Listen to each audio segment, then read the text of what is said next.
Hello, everyone. So I'm here with Julia Sellers, who was a member of the University of Michigan water polo program from 2017 season until the 29 season. She played all 4 years, and she finished off her senior year as team captain and led her team to CWPA championship title and an NCAA appearance. So all her 4 years on the team, she won 4 straight CWPA championships and has been part of 4 NCAA appearances, as well as even getting water time in the top 4 finish game her freshman year. She's a 2-time academic All-American and a 2-time All-CWPA selection, earning 2 CWPA tournament MVP awards. Woot woot. Her career highs include scoring 8 points in a game against Brown her senior year and has twice achieved her personal best of 4 assists in a game last accomplished her sophomore season. After her senior year, she moved to Australia to further pursue her love for water polo by playing professionally for a season on the UNSW team in New South Wales. So thank you for taking the time today, Julia. Absolutely. Glad to be here. If it's okay with you, I'm just going to jump right into the first question. So Sounds good. when you were being recruited, a recruited water polo player in high school, how important or unimportant was it that you took your recruiting trips?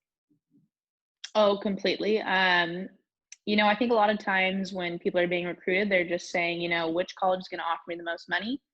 And that completely was the opposite for me. I understand that for a lot of people, that's really important because college can be really expensive, but it was really important to me that I was going on a team that had a really great culture.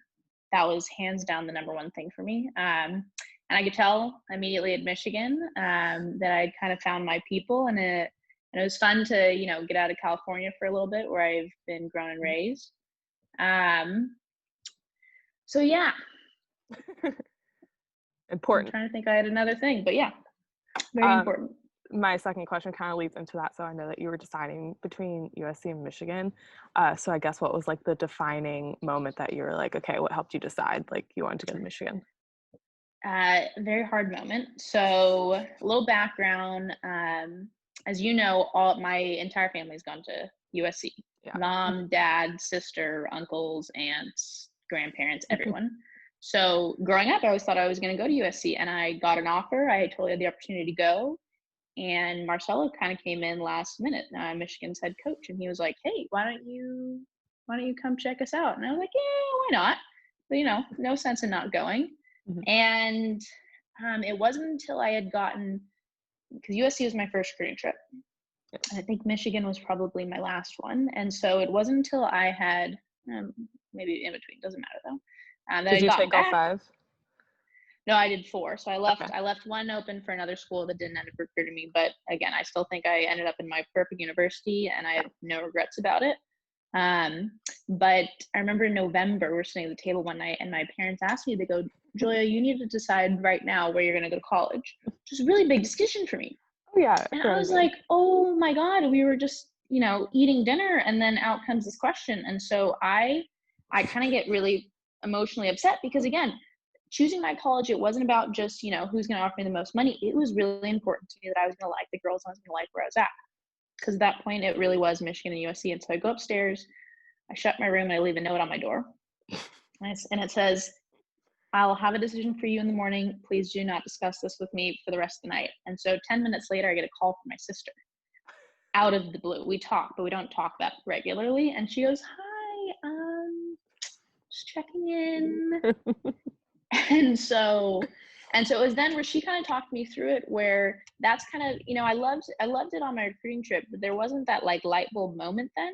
It wasn't until then where she's like, "You have this amazing opportunity to go to another state, meet new people, be a part of, the Big Ten, what it is to be a Michigan Wolverine, that whole thing, try something new. And within 4 years, you have the opportunity to come back home. There is a guaranteed ticket." And that kind of made it click for me. I was like, I've never really adventured much as a kid. What a great opportunity to explore, to grow, myself as a person, challenge myself as a water polo player academically. And I was like, this is an opportunity I can't pass up. So it was kind of, my conversation with my sister. That was That's awesome. The golden moment. Mom and dad sent in the slide. Was like, oh my God. Yep. They're like, "We're not talking to her." That's funny. They're like, "You get it. You got to do it." Yeah, exactly. So when you were in your recruiting process for all schools, what was the most intimidating thing about calls with college coaches? And looking back on it now, is it still that intimidating? Um, Look, I think the most intimidating thing for me was that they were going to ask me a question that I didn't know the answer to. And it's one of those things where you kind of psych yourself out a little bit because look, these college coaches don't want to intimidate you. That's not how you recruit someone. They want to be your friend. They want to get to know you as a person because just as I was saying, it's important that I want to like the girls and have there be a culture match. That is so important for college coaches where they want to have that completely the other way. They want to like their players. They want to make sure they match with the culture. So they're going to want to get to know you as a person. And look, if at the end of the day you're a great player, you're a terrible player, if they think that you are going to benefit the team because your personality, they will want you. And they're not going to, they're not going to ask you any of these scary questions. They're going to be so nice about it. And so, no one should ever be afraid to go and talk to a college coach. They're always friendly, they're always welcoming, and they always just treat you like a friend. Yeah, I agree. And I think Yeah. if they do ask you any scary or weird questions, it's a red flag, maybe a little bit. Yeah. then Yeah, not a culture exactly. fit. Great. Yeah. And it's great stuff to know, and you wouldn't know unless you took the courage and went up and talked to them. Yes, totally agree. I know for high school students too, like you put so much pressure on like an impression when, because you're trying to figure out solidify your next 4 years and where you're going to go. But Yeah. I mean, it's Oh just yeah. better to be relaxed and authentic, because at the end of the day, if you're authentic, then you know what you're getting into instead of trying to be something and force something that's not there. No, absolutely. What's a piece of advice that you'd like to give high school athletes for when college coaches come to watch them play at games or like at practices? So like sometimes, they'll stop by your club practice or they'll come watch you at a game. Like, do you have any advice for those student athletes who are like looking for that? Yeah, I would say don't think that don't put too much pressure that it's going to be a singular moment, it's going to be a singular game, it's going to be a singular practice that's going to be the reason that a college coach recruits you. A lot of the coaches that I have spoken to, both when I was looking at college coaches and then looking to play abroad, um, more often than not, they didn't really want to see highlight reels. Because guess what? Those are individual moments where you're highlighting yourself. And even if you have one good game, that could be one good game out of 10 bad ones. And so for them, don't put too much pressure that you have to perform to your highest level every single time because you're just going to psych yourself out. So I would just say, a lot of time, if these are coaches that are dedicated to finding the best athletes, they're going to watch you 2, 3, 4, at least different times. So never feel like, that very first time, oh my gosh, try and make it the best impression that you can and try the best to play that you can every time. But try not to psych yourself out is the biggest, piece of advice I could give. That's a good one. Yeah, because the more natural you are, probably the better you're gonna play. No, exactly. Yeah. Julia was a very sought after recruit, so she definitely has some valid opinions and insights on that. Take her word for it. Thank you. So I don't know if you know this, but this was something that actually happened this year with the NCAA rule change. Now you can go on recruiting trips as a junior in high school and like commit as like official visits. So right. My next question for you is like, do you think it's too early? Like, should recruits like take their time when deciding where they're going to go to school, or should they feel pressure to No, I actually don't love the new rule change, and there's 2 reasons why. Number one, some of my biggest development as a water polo player in high school was through my junior year and the beginning of my senior year. So I completely changed as a player between my sophomore and junior year. And if I were committing my junior year, coaches would only know me as the sophomore that I was. Yeah. Reasons being, sometimes you gain a little more confidence. Sometimes you're starting your junior year, you're playing a little bit more, whatever the reasons may be. And here's the other thing is this isn't just a 4-year commitment that you're making. Yeah. yes, it's for 4 years of college, and that's when you're going to be there, and that's when you're going to be enjoying your friends. But I consider myself a lifelong Michigan Wolverine. And so it was a big deal for me to commit because I knew this was going to be the next 4 years of my life. And then for the rest of my life after, this was going to be my alumni network. This was going to be people I could reach out to. This was going to be a place that I would want to go back and visit. So I would completely say, if college coaches are pressuring you to commit early and immediately, I would say ask for as much time as you can, because I would hope that um, they would understand that. I remember Marcelo saying, because I was a little iffy again between the two colleges, and Marcelo said, if you want to take until February, take until February. And normally, just for background, water polo recruits used to commit around November, Yeah. their senior year, and so him giving me that time was like, okay, this guy understands it. This is a big decision. So I would say, yeah, I don't love the new rule change, and I would encourage people to take as much time as they possibly can. Yeah, I agree. I think it's even like for seniors, even though it's a year later, it's still such a big decision to make. And so to Completely. ask even of younger kids to make that decision, I don't think it ends up benefiting them as much as they wanted to. I think it was more for Yeah, the coaches' benefit than it was for like the absolutely. recruits and the kids. So it's kind of a bummer, but something new that we're gonna all have to adjust to. And maybe I'll go back, who knows, but that's kind of where we're at now. But kind of building off that, when did you know you wanted to play collegiate water polo? And for those seniors in high school who are thinking about playing water polo in college, do you think it's still a possibility for them, or do they need to decide earlier? Oh no, I mean, I knew my entire water polo career that I wanted to go, just because, thinking about what that student athlete experience is, um, having a team in college again, because there's no camaraderie like a team, and you will never feel that again after college. Mm-hmm. And so if you have even, I'm going to say to everyone out there, if you have even the slightest opportunity to be a collegiate athlete, whether it's D1, D2, D3, doesn't matter, you are going to have such a elevated and better experience, I think, than the normal student at any university out there. Again, going back to, you're going to make lifelong friends with your team. They're going to rally around you on your good days, on your bad days. They're going to help you academically, socially. So yeah, I always knew that I wanted to be in college athletics, even for the competitive part. I'd love to be an athlete all my life. Water polo doesn't provide that, unfortunately. But look, and then I also had friends though who didn't know if they were going to go to college until they started getting recruited their junior year of high school. So you never know when it's going to happen for you, but never close that book, I would say. Mm-hmm. And there are also other options besides just Division I schools as well. I mean, Absolutely. if you have any opportunity to play at any division, as Julia was talking about, I think the biggest part of it is like having the opportunity to be part of a team is the best experience possible. So if you have the opportunity to, at whatever level it is, I would also second her and recommend doing that. Yeah, absolutely. With the majority of water polo competition out in California, so now let's like shift a little bit more to like your experience in college.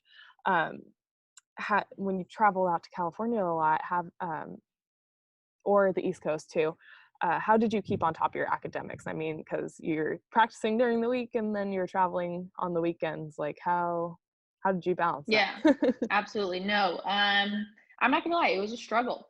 It was something that, especially my freshman year, was hard to adapt to a little bit. But look, there is no growth without you challenging yourself. So it's something that, looking back, I'm like, shoot, there were a lot of late nights. That was pretty sucky. But I also look back and I think about all the red eyes that we took. 'Cause a lot of times when we had those flights from, Michigan to California, we took red eyes every single weekend. And so there was, about 4 hours where you're half delirious, you're sitting in the airport, you can't really see straight, but you look around, and again, there is no better impact than being with the team, because I look around, the girl to the left of me, the girl to the right of me, girl 2 rows over from me, they're all doing the same exact thing. And that kind of gave me the strength to be like, okay, I can do it. I can finish this assignment. We'll get it in on time. And the older you get, the more better you get at time management, the better you get at scheduling your classes. So maybe you don't have class on Friday, so you have extra time there. Maybe you don't have class on Monday, so that when you get off the plane, you have a little bit more time to, do your studies. But it was a challenge, but a challenge that I think only had positive results. Yeah, I think it's easier to get yourself to, and everybody else is not struggling but going through the same thing that you're going through. So might not be as easy to do on your own, but with a team makes it so much better. Yeah, absolutely. Absolutely. Did you let your sport and practice schedule dictate what you majored in, or did you know you wanted to study economics and that was what you wanted to do? Look, I would say slightly, honestly, Mm-hmm. because I was a student athlete. It was really Yeah. important to me that I was at every single practice, and it was really important to me that I was at every single class. And both of those were actually weighed completely equally. So I wasn't going to let one or the other slip. Mm-hmm. When I was younger, I always wanted to be an architect. And my dad said, look, even without athletics, that's going to take you like 5 years. So I was like, with athletics, that's going to take me like 6. I was like, probably not. But on the flip side, I always knew that I wanted to get in a business type degree also. Mhm. And econ just sort of fell in my lap. I had taken a few of the prereqs, and by my sophomore year, I was like, oh, kind of inadvertently put myself on the economics path. I guess I like it. So I went with it. And I was actually really fortunate where the major that I wanted to end up choosing worked well with water polo. Mm-hmm. But I know there's some girls out there that, really want to be a nurse. And a lot of times those classes are during practice. And so, I would never say, I guess I would say, try never to sacrifice either one. Try not to sacrifice being a athlete, and try not to sacrifice being a student. I don't think one should outweigh the other too heavily. But sometimes you got to make a hard decision. And guess what? That's life. And it's great lessons in an early age. So I just consider myself lucky, that didn't actually affect me too horribly. Yeah. And I think too with that, it's for those who are like know what they want to do in high school, and they also want to be a student athlete, like that comes with the recruiting process as well, in terms of like seeing if there are any schools that have the ability to do both for you. So doing your research ahead of time. But yeah, I think you hit it right on the head in saying like you knew it was like it was balanced equally, so like you weren't going to give up one for the other. And I'm happy for you that it worked out that way, because Julia Sellers is one of our smarty pants on the team. So. Well, thank you. So how important is it to enjoy a social life as a student athlete? With so much to balance with school and athletics, it's important to also have social time. Oh, completely. And the main reason is because for the hours you spend in the pool or on the field, and the hours you spend, watching films, speaking with your coaches, it's really important to unplug. And so I lived with some water polo players, a rower, I lived with a lot of other athletes that could kind of connect with what I was doing. But I also loved making friends that had no connection to water polo, no connection to athletics, and were just, we call them average Joes, or NARPs, but other Michigan students. And it was great to talk to them about, things that weren't water polo related, or maybe you would talk a little bit about water polo, but something you might not want to say to someone else, whatever it might be. And it helps kind of alleviate some of that stress. It helps you become a little bit more of a better rounded person. So yes, completely. And that goes back to kind of the recruiting stage. You got to decide what kind of people you want to meet. So I knew I wanted to meet outgoing people that loved football, people that loved having a big school. And so that's why I chose a Big Ten school. They got football. Michigan's huge, and a lot of great, different, diverse people there. But on the flip side, you might have someone that doesn't want to go to a big school, wants to know everyone that's in their class, and that's totally fine. People shouldn't say that they're, good schools, bad schools. It's all about finding your right fit. And so Michigan was my right fit, socially, academically, athletically. And so, yes, having those three and having them be in balance, so important. Yeah. I think if you don't shut it off at anything, you don't find that time to socialize, you're gonna drive yourself absolutely crazy. Yeah, absolutely. Being a senior captain, how important was your role on the team, your freshman, sophomore, and junior year leading up to your leadership role, your final year? Yeah, I would say, I'd actually say the leadership, that's not something that's born overnight. I always kind of considered myself a little bit of the leader on the team, but the important part I found was finding when to lead and finding when to follow. And so I really felt that my first 2 years of college, I would lead in small roles that were given to me. I would communicate with our leaders at that time all the time, pick their brain.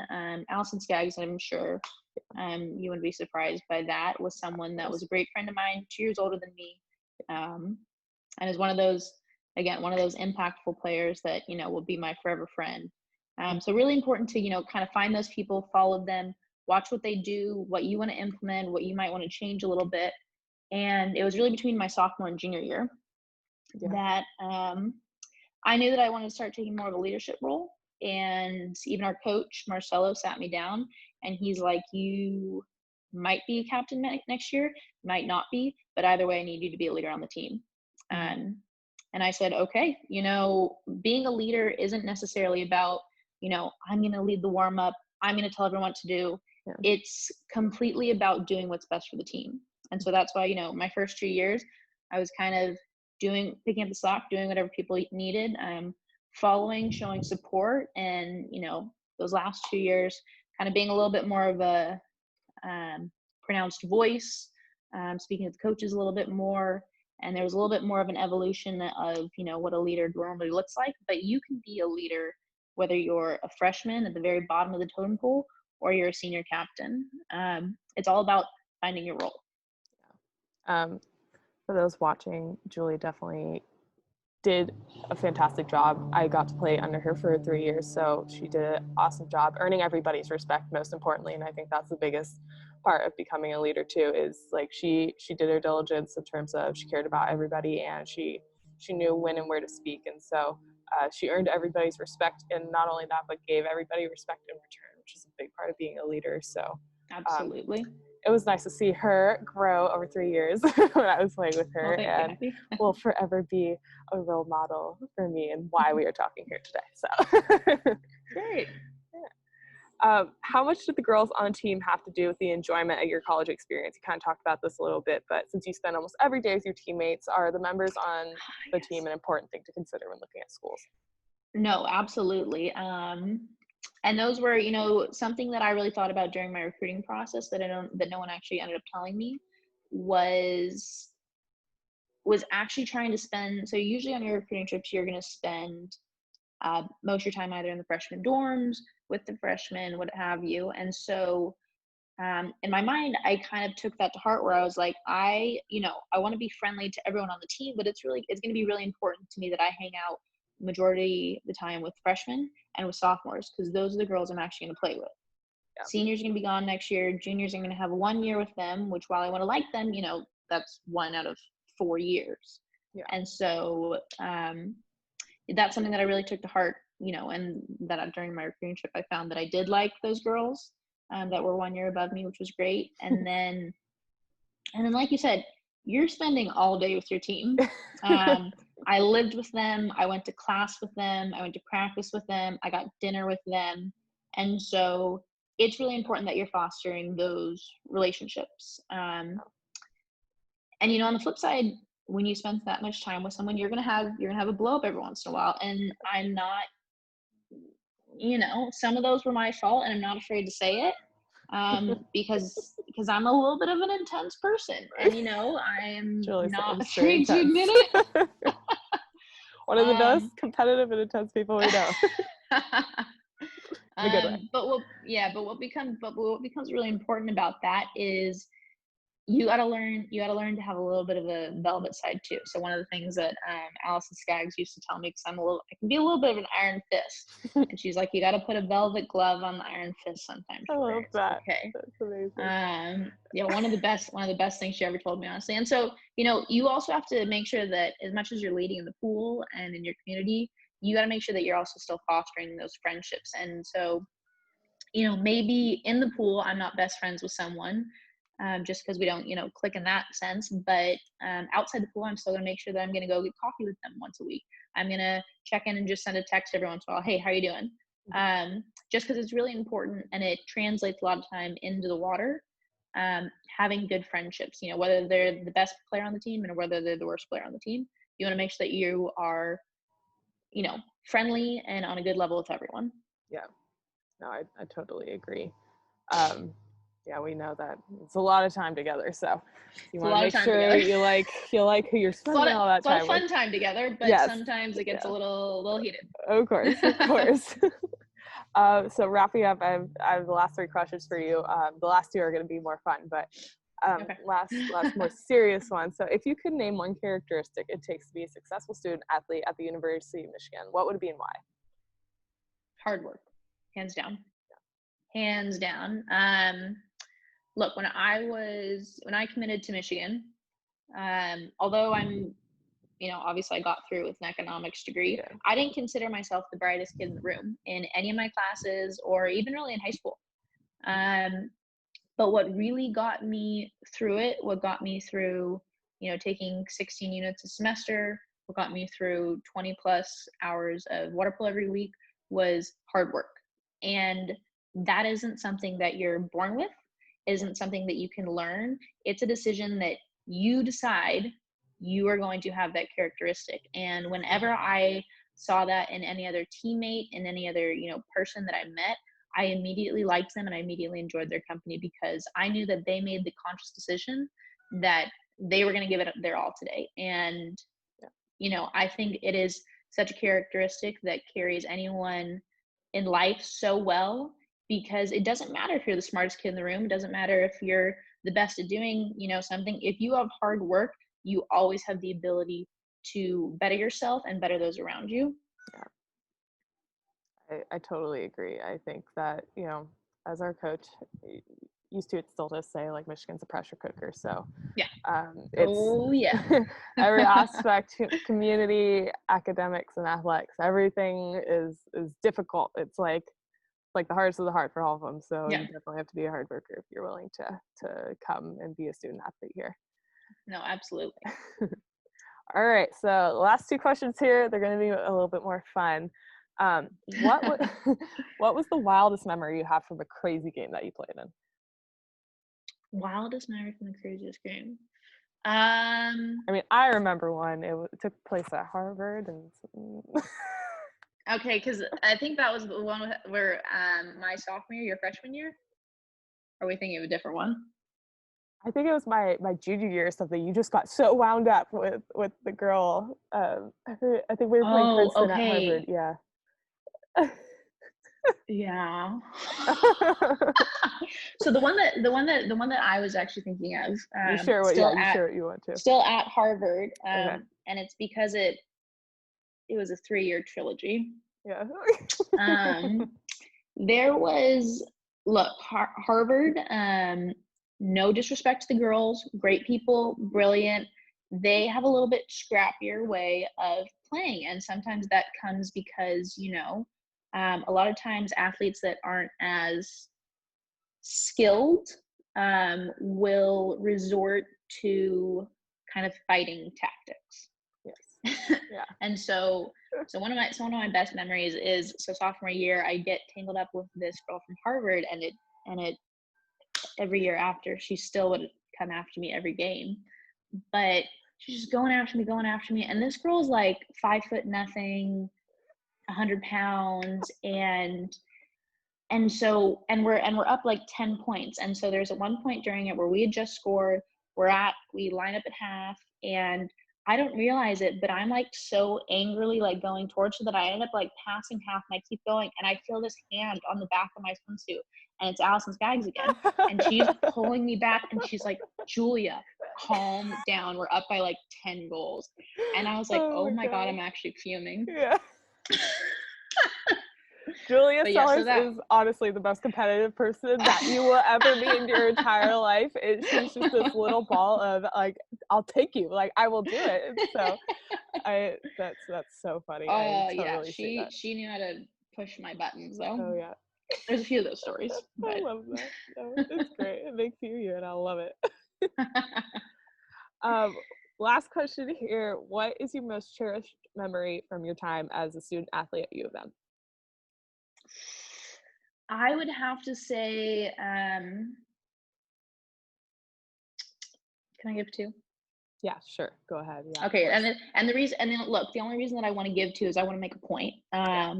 Number one was senior year winning our fourth CWPA title, Hmm. and look, I think that's kind of the obvious giveaway. But the reason I say that is because my freshman year, when Yeah. we came in, I told Marcelo, I was like, we're gonna go 4 for 4. And at that point, Michigan wasn't very good. Mhm. We really hadn't earned that respect of our conference yet. And he just looks at me and goes, okay, you make it happen. I was like, okay. So, I mean, that was my challenge starting that year. So it was kind of came full circle in senior year. And, we actually did it. Yeah. And at that point, when we were winning our senior year, look, we were crushing everyone in our conference, Untouchable. untouchable. But that was really important to me is that, I Hmm. felt that um, myself, along with all of my incredible teammates, we really got to turn this team around and the program around. And that's not something that a lot of collegiate athletes get to do. A lot of Yeah, times you kind of go into your program and it is what it is. So I thought that was really cool. of Um, course. Mhm. and the Super other cool. one, and the other one is, I'm going to just speak more broadly, was college game day for me, football. Yeah. Hmm. Every one of those being a memorable day. Again, we're with our teammates all day. And the reason that I want to make that point is because it's completely unrelated to water polo. Hmm. Again, when you're choosing your school, you want to make sure that it has the additional social life, those extras that you want to have. And college football is one of my favorite things. I love to Yeah, watch water polo, but I love to watch college football. of course. And Yeah. so just, any single one of those weekends, I'm with my best friends. We're walking to the big house. We're, walking down Hoover where there's 100,000 people around you, all in Michigan gear, and there's just such an energy, and it's just a really special thing. And I consider myself really, really lucky that I got to go through it. Yeah. That's awesome. No, I agree. I love game days and trying to You run get another because you're. year of it. I know. I can't believe it. Well, hopefully it happens. I mean, like, I know. oh, hopefully football season happens. Fingers crossed. But Yeah. yeah, I'm excited, and you have to come visit. Oh, absolutely. Are you kidding me? Well, thank you so much for taking the time to talk with me and us today. So, Absolutely. I'm so I glad know, that you invited me. yeah, a lot of girls are going to be, and guys, water polo players are going to be happy to hear all the advice you give, because trying to grow the sport always. And so, thank you for that. Yeah, absolutely.